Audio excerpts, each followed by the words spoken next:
All right, I'm going to start this over again. This is Don N5SKT.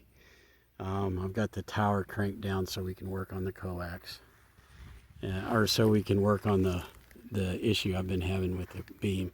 Right now we've got the coax pulled out, and I'm not convinced there's any issue with this M&P coax. There's about 100 feet of it. That's the connector, and I really don't see any issues with this connector. What we did notice, and we're going to get that fixed somehow, is up there where the coax is coming up through the bottom of the hub. The grommet fell out.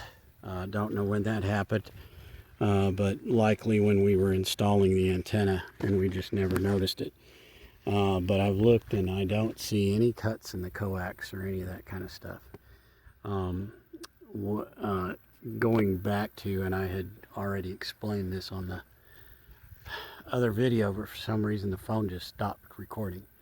So anyway, there's two sections right there that you can see that fit into each other.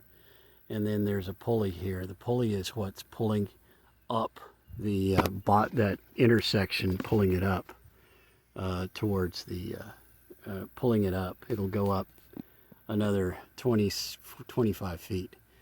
And anyway, so this is the tower as it's leaned over. I'll come on down here to the back end of this tower so you can see a little bit of how it does. When the tower is all the way cranked down, there's a pin up there, and then there's a pin here. And the pin here, when that pin is engaged, then you can pull this pin here, this one here. You can pull that pin, and it's laying down there just so you can see it. Then the tower will begin to slowly fall over. So when the tower then falls over, we have that bigger ladder there to catch it. And the reason we're doing that, I mean, the tower itself will work and come further, way further down than this. But obviously with the Hexbeam on it, the arms are going to make contact with the ground. If you had a standard beam on there, you could probably turn the beam in a horizontal direction and then lower it possibly a little lower than this. But for the purposes of the Hexbeam, we're stopping it there and letting it rest on that. The reason you want to do that is you don't want to put a whole lot of tension on this cable. There is tension on it as it is, but there's not nearly as much tension as there could be. So we've let some of the tension off so that this is not the whole, or this cable is not the whole thing holding it up. So, and then when it's in this position, by the way, you do not want to be walking underneath it, just in case. It's a safety thing.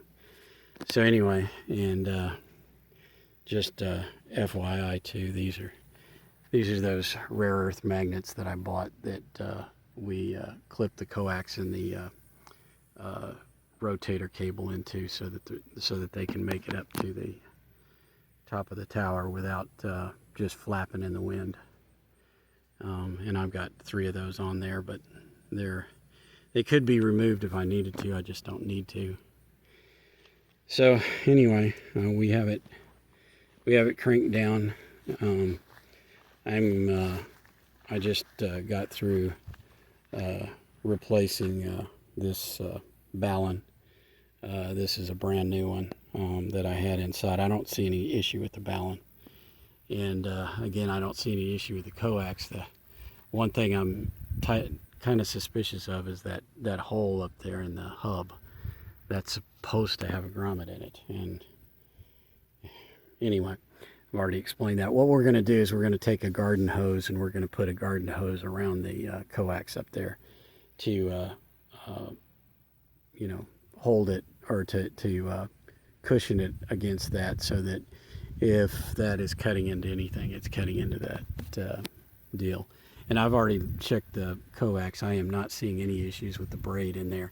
I can feel some, like, very, very some rough patches on it, which to me means it was rubbing, but I don't think that was causing any shorts. I still believe the short was in the L bracket. And I've got here, I've got a brand new, and I hope that focuses because I can't see well enough to see it.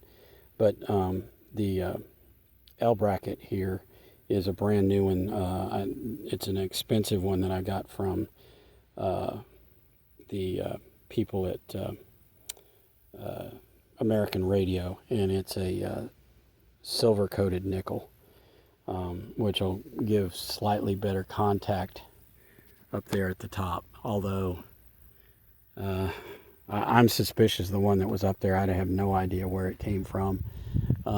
It looked like one of the better ones that I had bought in the past, but most of those I've bought at Hamfests, and so they're not from, I don't know, American Radio Supply. I tend to trust them, and these are some of their more expensive ones.